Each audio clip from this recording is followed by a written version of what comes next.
ណាដុំអូនពីងៀតមិញបងតោមនឹង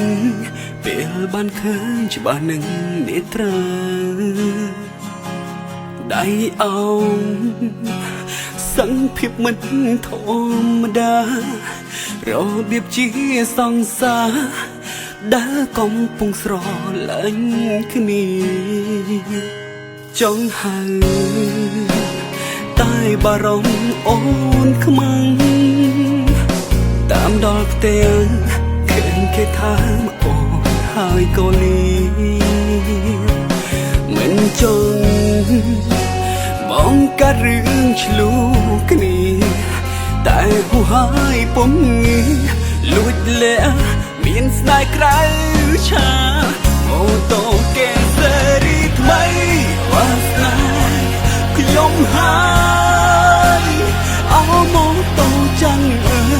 នាងកុំបាញ់អន់ជិនធ្វើខោអានគេលេងមកប្រាំសឹងតែថ្លៃចង់ស្ទាវខ្ញុំមានអ្វីតូនសម័យដូចគេឲ្យមាសមេជាប់ជើង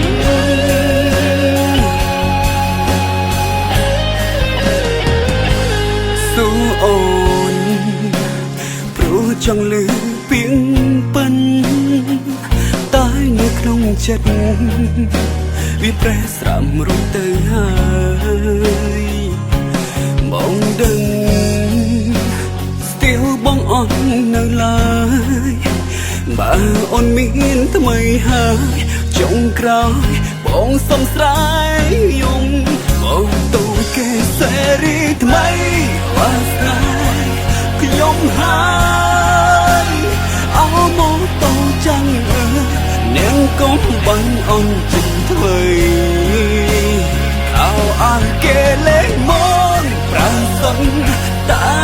ថ្លៃចង់ស្ទាវខ្ញុំមានអ្វីតូនសម័យដូចគេឲ្យមាសមេជាប់ជើង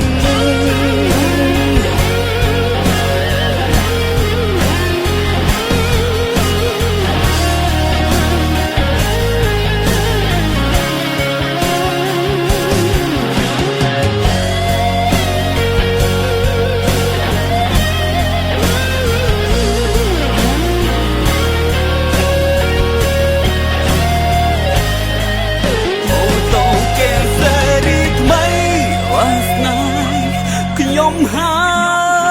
យអោម៉ូតូចាំងនាងកុំបាញ់អូនជិនធ្វើខោអានគេលេងមកប្រាំសឹងតែថ្លៃចង់ស្ទាវខ្ញុំមានអ្វីតូនសម័យដូចគេ